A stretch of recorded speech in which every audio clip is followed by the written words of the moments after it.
Imagine doing this podcast weekly for 40 years. So let me quickly do the math. If you say 52 weeks by 40 years, so welcome to episode 2080, and it's Metasode.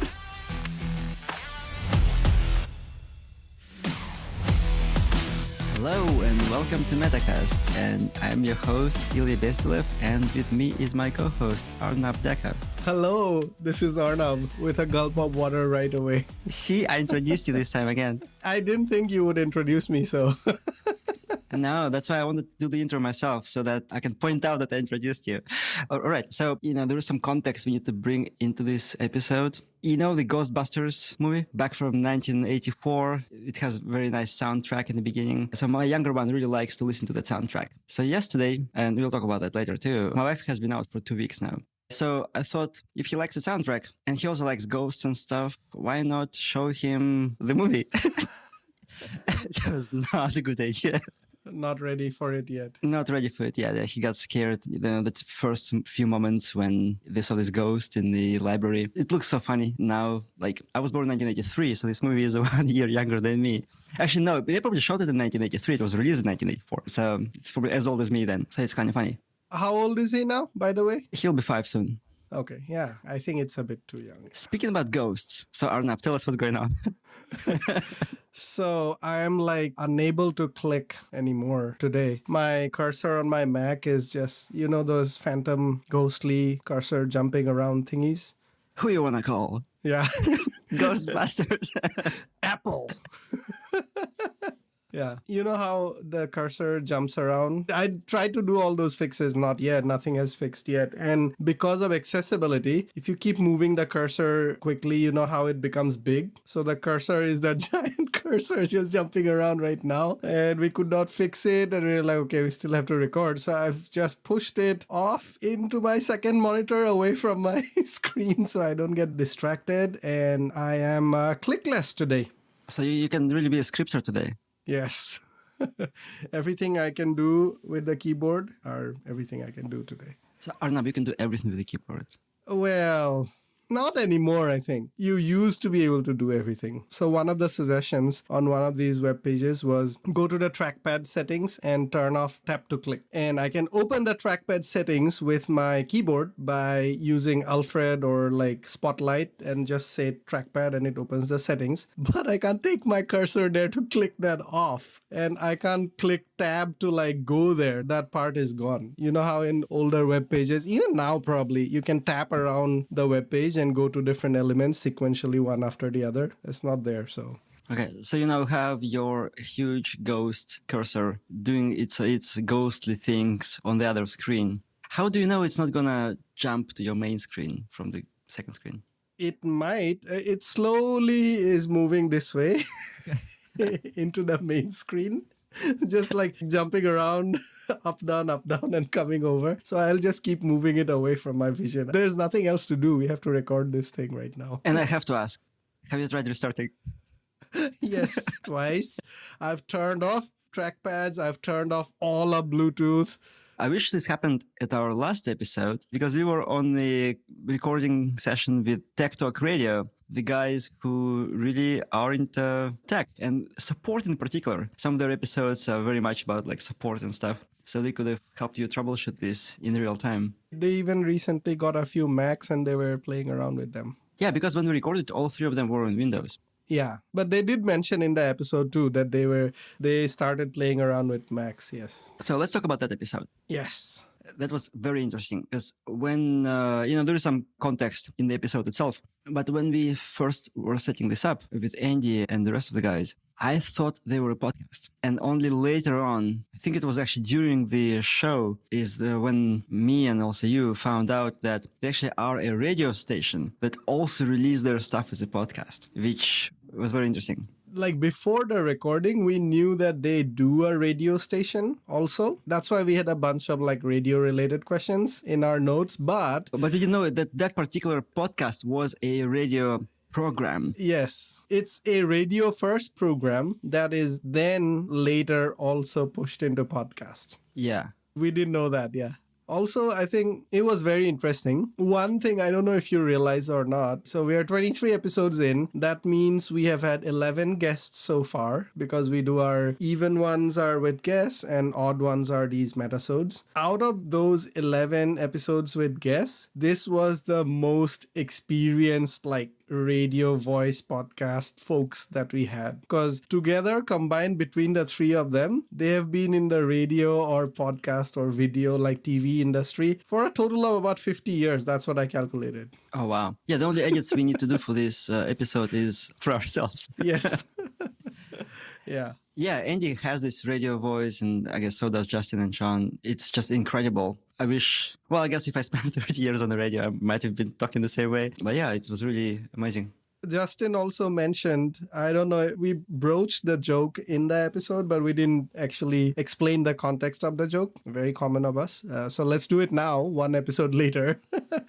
Justin is also the voice of the biggest water theme park in the US. That's in Colorado, I think in Denver, somewhere near Denver. But you know how you go into like a theme park and you have these voices coming over around you, like, hey, make a right turn here, or... I think he said there are signposts that will now have a voice, maybe for accessibility reasons, maybe for fun. Actually, I don't know, maybe for both. And it's going to be his voice there. Like, you must be 48 inches tall to enter here. Otherwise, get that out of here. No, I'm just kidding. But he was asking if our podcast was PG rated. Actually, I have no idea what PG means. What is PG? PG is parental guidance. Oh, so it's like you have to allow kids to listen to the podcast if they want to? You know how that whole system is there? Like there are different ratings, PG and then NR, not recommended, 13, 15, 17, something like that. Okay, got it. So one thing that was really interesting to me about that episode is just how much gear they have. Like Justin, he isn't even working on the radio full time. He has this other job and he does this show with Andy for fun. They said they don't make any money with it or make very little money with that. So he has this thing, I forgot what it's called, this $3,000 piece of equipment. Comrex. Yeah, I remember there was something about like a rack. Yeah, so it's like this, like a rack of a thing, like $3,000 to enable whatever better quality audio to come in. I just spent like a couple of minutes looking at what that is. It is like really expensive and really popular. And it's point-to-point audio over the internet. So I couldn't really understand beyond that. Doesn't make sense. It's like we're recording on Squadcast. Is that point-to-point audio over the internet? It's more like a device probably that plays the audio inside that room so you can record in one place. That's my understanding. I haven't researched it yet, so I may be saying something stupid now. But what I understood from the process, from Andy's process, is that he has Adobe Audition. Yes, the thing that he presses F8 on to like cut things out, yeah. Yes, so he records himself directly into Adobe Audition, and maybe what that Comrax thing allows you to do is like you plug somebody else's voice into your stack, so to speak, right, into your mixer, and then you record them as well. So what we are doing with you right now in Squadcast is we have those files separate and we need to actually mix them together. And he probably mixes all of them together right as they record, which is neat, but like very expensive. Well, yeah, but you do have to wait for the internet latencies. No matter what, that voice is coming over the internet, right? So I don't know how they get around latencies and things like that, but there must be things like that once in a while. Whereas right now in Squadcast, you and I are on a Zoom-like call. And yes, there will be a recording of this too, of the Zoom-like call, but we never use that. Squadcast also records locally on our computers and produces those files, and we use those so that there is no latency effect in it. And it also costs, I guess, like $3,000, but very popular in the broadcasting industry. I think it makes sense when you do things live.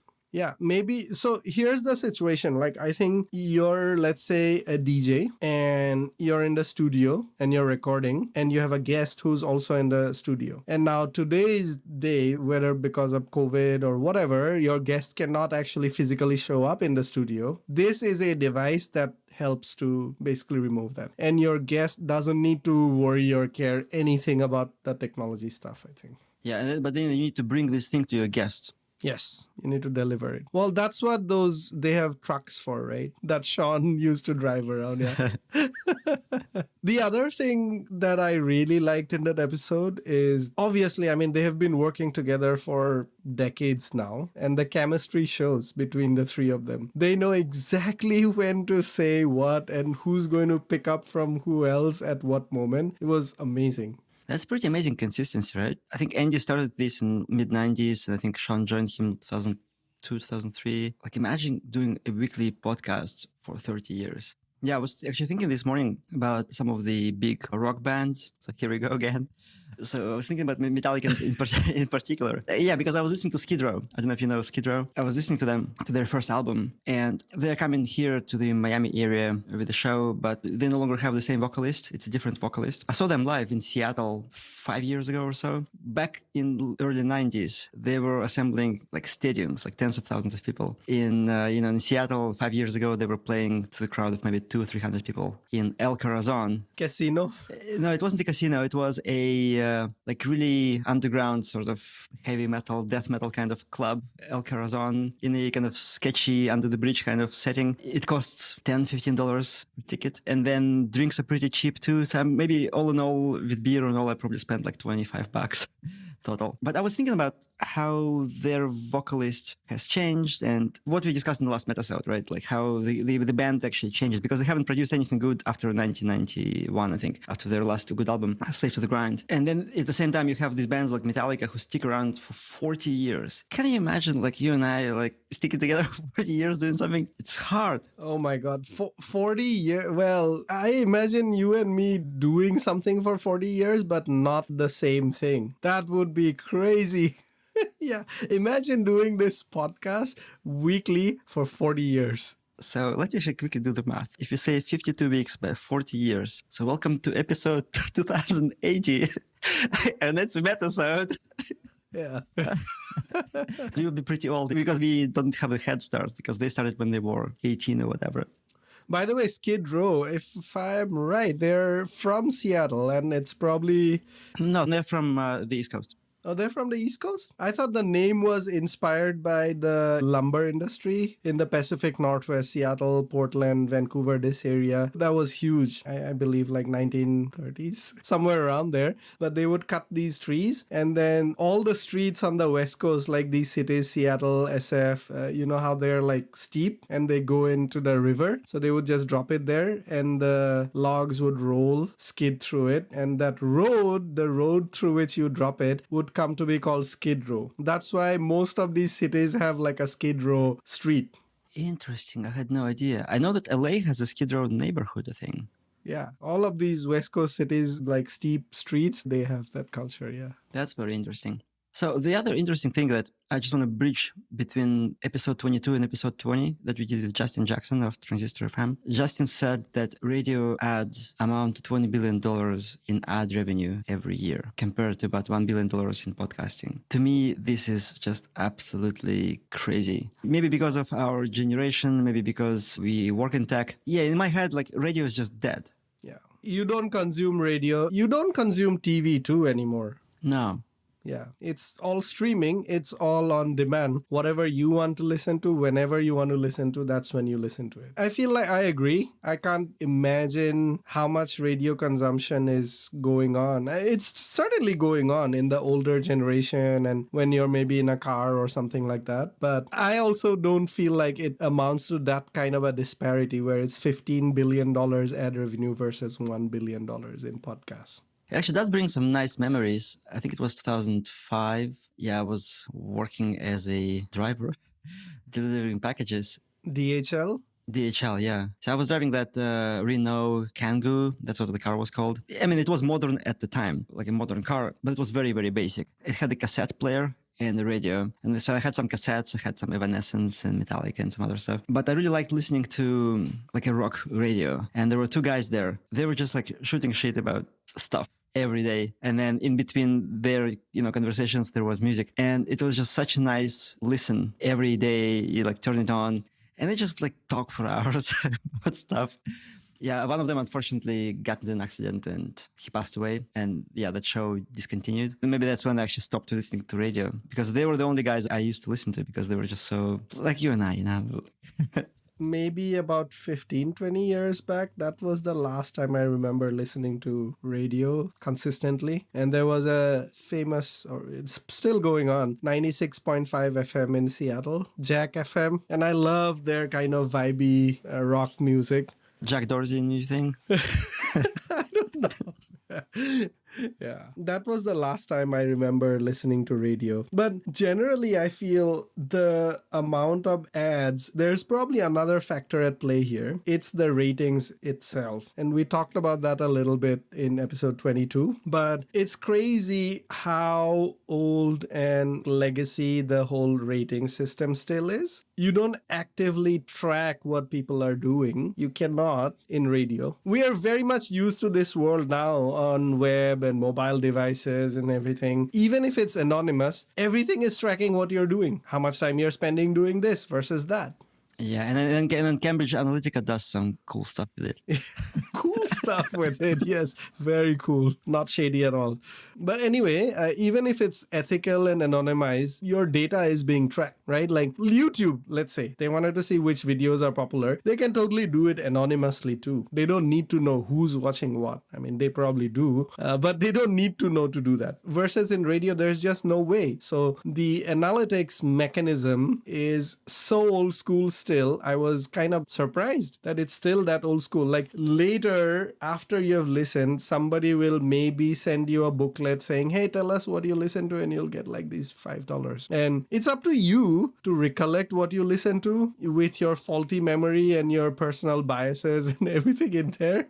And that's what the whole ratings are built on. Yeah, both you and I have done product development and user research. And I think every user research book mentions that is that if you ask people what they do, if they tell you what they do, it's very different from what they actually do. So with the radio, there is a massive amount of dollars still going in there. And those radio waves are broadcast. How do you measure how many people actually listen to that? You just can't, because it's just a wire in your car that picks up the signal and then it gets whatever that term is. There is no analytics that's going back to the station. Because it's all analog. And I think that's probably what fuels it still, because a lot of that ad spend is probably traditionally based on, well, how many people listen to it, to your station and this show. And you don't really have a good number for the actual listeners, but what you do is, what is the reach of this station? And it's like, let's say 1 million people. Because 1 million people can receive the signal. Yes. It's like a total addressable market. Yeah, I guess when we were talking about reach at work, reach was like adoption numbers. So it's like how many people actually use your product. And then out of that, you have a certain percentage. You can segment them. So some pay more, some pay less, some don't pay you at all. And then, in my previous job, we were talking about, it's actually weird to say it's previous job because I haven't left for such a long time. Well, that was going to be my other topic. Thanks for bringing it up. Yeah, but we can talk about that later. So yeah, like reach is like giving your product to everybody. But then you have your revenue, which is you only monetize a fraction of what you give away for free. That's pretty much how the freemium model works pretty much everywhere. Like if you get Slack, you can use it for free for, if it's just 2 of us. But then once you start adding more people and all, we start to get more limitations. Yeah. So actually, I did want to quickly touch on another thing that we had 3 Justins on the show, by the way, at this point. We had Justin Frankel, episode 14, Justin Lemmy, last episode, and Justin Jackson, episode 20. So Justin Jackson from Transistor FM, episode 20. He mentioned an episode on his Build Your SaaS podcast about bootstrapping a company with young kids. The episode came out on May 9th. It's called Should a Parent with Young Kids Try to Bootstrap a New Startup? So he has another guy, Aaron Francis. So they just talk for about an hour and a half about should you create a company while you have young children? And Justin's position on that, which I really liked. Yeah, he was doing a bunch of stuff, but then they had their first child. They were still pretty young. And he was still trying to do something. And his wife said, you know what? Can you just wait for a little bit for kids to get a little bit older? And then that's what he did. I haven't finished listening to the episode, but my perception is that he's glad he did, because he was able to take a job, learn some stuff, do it the easier way, His guest, though, he has a full-time job. He and his partner tried to bootstrap a company for the last 2 years. And he's twins are now 2 years old. So he's been doing this like a full-time job, a company, and two young children, twins, all at the same time for 2 years. I think he said he was 34, so he must have been 32 when he started. And he calls this the maximum effort era, where he basically like puts everything in there. And again, I haven't finished listening to this yet, so actually I don't know what the conclusion of that whole thing will be. But yeah, but I'm curious, what do you think about like starting a company when you have a young child or young twins? This would obviously be based on my experience with a young child, and everybody's is a bit different. Your first child? Yeah, my only child. Well, my other child is a dog. Okay. But the first 3 years, I can't imagine basically doing anything else, right? It was intense. And I think as first-time parents, we had some support from the family, but still, like you're basically not sleeping. But your family was in India, right? And you were in the US. Is that right? So we did spend some time going back and forth. We tried to move to India. We stayed there for like 3 years and then we moved back again to the US. And in those 3 years, we had either my parents or my wife's parents come over once in a while. But our daughter was still very much attached to us. And I would say the first 6 months to about 9 months was really hard in terms of not getting enough amounts of continuous sleep. And I see that in other like my friends right now. There are quite a few friends who have very young children, like less than 2 or 3 years old. And I see the same thing. They are working extremely hard between their jobs and their kids and taking care of them through the night and all. So I can't imagine, well, two things. One is bootstrapping means you probably also don't have a lot of financial stability at that period. So I can't imagine taking on another stress vector like that at that same time. But having said that, I think there is a real danger to this can we wait a couple of years thing, mental model. Because you do things in life and you get used to them and it's very hard to change after that. Yeah. Oh, by the way, I listened to another podcast, the one that I shared with you. It's startups.com. I think it's all the startup therapy. It was about the toll your relationships take when you try to create a company, when you're creating a company. And one phrase that really stuck out there was, your child has only one shot at childhood. And that one phrase really puts things into perspective, at least for me, kind of sums it up. Yeah. So your perspective is that give yourself some space when your kids are young. Yeah, TLDR, I can't imagine doing that in the first couple of years of a child's life. But after that, I think if you want to do it, you have to do it at some point, because otherwise you'll get used to not doing it and you'll get settled into something else in life. Yeah. It's interesting, like when we had our first child, he's 11 now, just turned 11. We were in Germany, so it was 2012. And I was preparing to apply to an MBA program. And I was doing all this stuff, GMAT, all these essays. It's a lot of work. It's very difficult. It's very taxing, because you submit these 3 pieces of text, but then you agonize over them for months. I remember when my wife was already pregnant and I'm like, I gotta get this done with before our son is born. Because once he's born, I have no idea what it is to be a parent.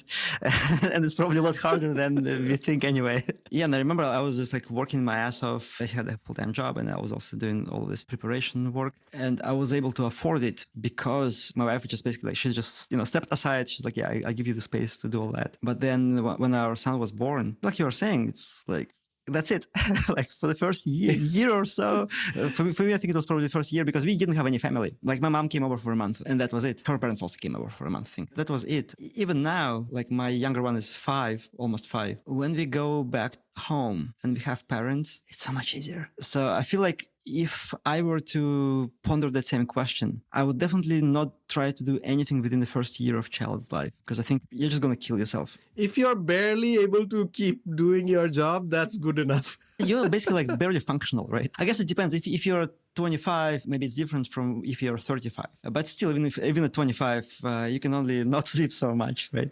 And also having a child at 25 is also, it's got its own different kinds of problems. Well, my wife was 25 when we had our first child. I was 29, 28. But then I think after age 1 through 3, it's still a lot of work. And I think I would start a company if there were parents living next to us so that, you can get offloaded. Because now I've spent 2 weeks with the kids. I didn't work. You and I barely had time to talk during those times because like all I do is like 2 pickups, 2 drop-offs for schools because they go to different schools. It's a lot of cooking. Twice a day. And even with the 5-year-old, he can't keep himself busy for a long time. So I have to spend time with him. And I don't spend enough time with my older one. So I spend time with him after my younger one is asleep. And then it's like, before you know it, it's 9:30 p.m. And the younger one will wake up 6:30 next morning. Yeah. So, and then you choose like, how do you spend that extra couple of hours that you have? And that brings me to the point, like, I know there are some parents that for different reasons are raising their children by themselves without a partner. I don't know how you do it. I just don't know how you do it. Yeah. Anyway. I feel like around the age of 6 or 7, again, this is very personal, so YMMV or your mileage will vary, listener. But around 6 or 7, I felt like there was a step function change in how much physical work it was in like child minding or taking care of them. It's like you don't have to wipe their butt anymore. Well, yeah, well, lots of things, but like now my daughter is 11, so it's very easy now. But now it's more, I think, challenging in terms of the mental aspects of when she wants to talk about something. What you have to try to understand what she actually wants to talk about and all that. So, yeah. Oh, or when they have problems, right? It's at this stage where you can't directly solve their problems for them. And that can be really hard. Yes. And they are tough problems. Yeah, because they're mostly like social problems. And I don't even understand this generation, like at the micro scale. Right. Now, I think at this stage, it's still very much possible because it's not physically demanding work anymore. You do get to sleep, you do get your rest. And also, I totally see being able to focus a lot of your time on something else, but not in the first couple of years, like you said. Yeah. One thing I'll say to maybe conclude this topic, for some reason, when my wife was still pregnant, I picked up a book that was a bit too early to read at the time. It's called Hold On to Your Kids. We will link it in the show notes. It's by a Canadian therapist. It's about peer orientation. The whole point of the book is that at a certain age, it's like early adolescence, moving into teenage years, kids start to take their cues and learn more from their peers than from the adults in their lives. And that's when you lose them. He said it's very unhealthy kind of state that we are in with schools and all that, just the way the society is designed. It used to be that kids were around adults all the time until they were adults themselves. But now it's like they're by themselves with their peers. And what can a peer teach a child? So like nothing good comes of it. Some goodness comes out of it because they have to be around their peers. But peers should not be role models, but they are. So that book really stuck with me. It's a really good book. And I think for actually folks like you and I, we are at this dangerous zone right now, like another couple of years, and we may just lose them to their peers entirely. I don't necessarily agree that peers can't be your role models or that's a bad thing necessarily. Depends on the peers, depends on the social groups they're in. Because some of my daughter's friends, they're like really good at sports or somebody's really good at doing creative things. And she does those things because she's inspired by these people. Well, I don't think she thinks about being inspired as much as like, oh, she does it and it looks so cool. I want to do that too. I think when it comes to positive things, absolutely agree with you. I think when it comes to like more negative things, right? That's when you do want to have an adult to like direct them. Of course. Yeah. Well, so this was a foray from podcasting into parenting. Yeah, but it was related to podcasting. It is in the first 1.5 minutes. Right. Brought to you by your favorite Metasode episode. But I think we're starting to talk about all this because our next 2 episodes are going to be a bit different. Ooh. Right? Because how many more days do you have, Ilya? I think at this point we can just call that I'm done because... One more day? One more day, yeah. So by the time this episode releases, you're definitely like all done. Yes, I'm all done. And you've been in that mindset for like last couple of weeks anyway, because you had taken a leave. Yeah, I was pretty much like I stopped working a couple of weeks ago. I was just using my remaining vacation at work, and I did pop up for a couple of days, for handoff. Well, I was lucky enough that I guess I should say like I left my job. I'm leaving my job, and there is another person who was on the team before that. At least there is somebody else to take over stuff from me, and there's a lot of stuff to hand off. So we've been meeting quite regularly so that he can get his mind around all of the things. Tomorrow I'll meet with him again and also meet a couple more people just to say goodbye and I'm done. At the end of day tomorrow, my employment with Google will terminate.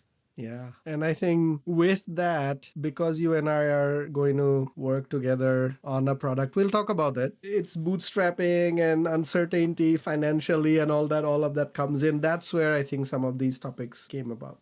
Yeah, absolutely. I'm very interested in kind of founders' success stories and also not very successful stories as well. I guess we can say this, that we didn't get into Y Combinator, which means that we didn't get the funding. And we are now thinking about how do we actually build a company, right? We are at a good intersection, I guess, point where all of the potentials exist somewhere in the future. And we will navigate those.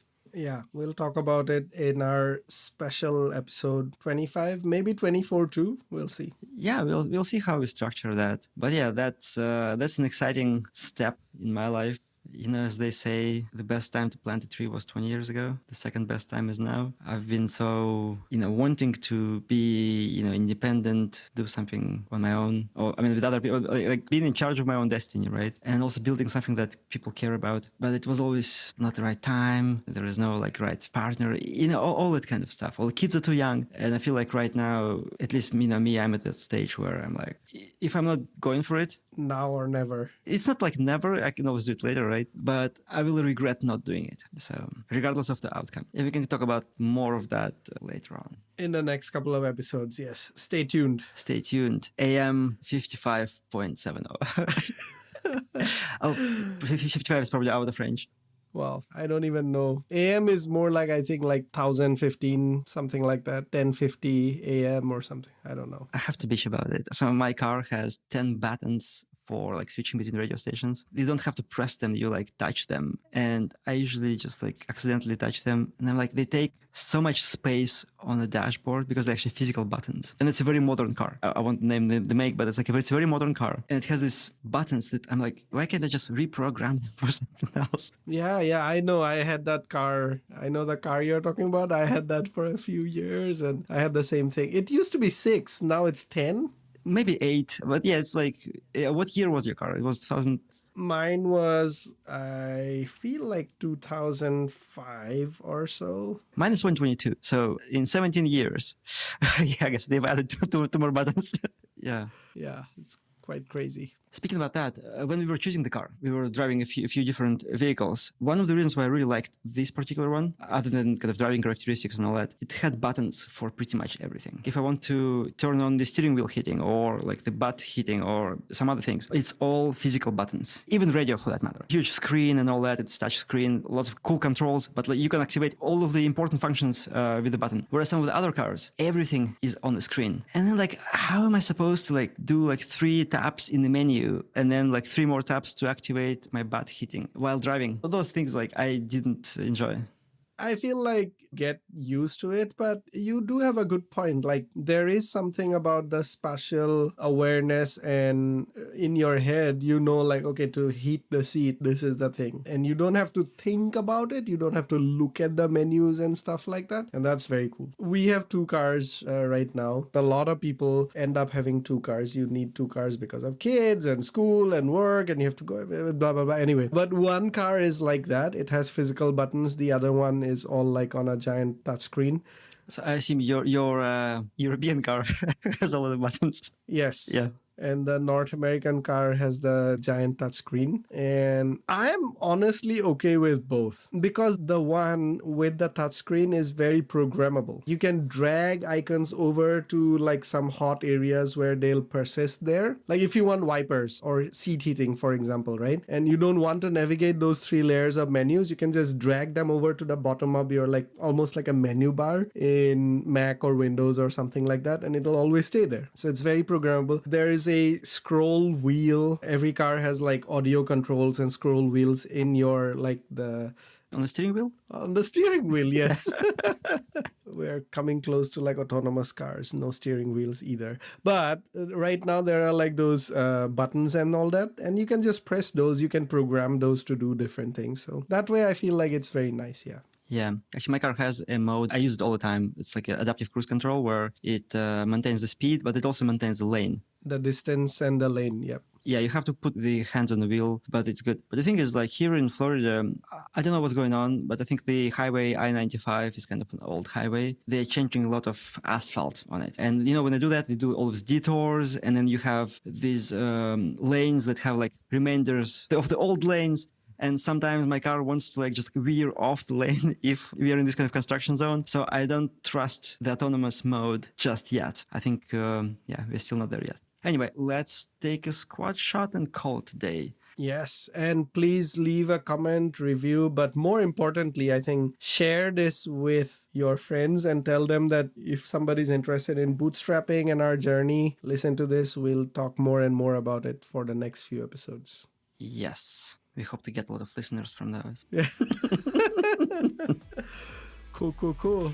Yeah, give us a 5-star rating.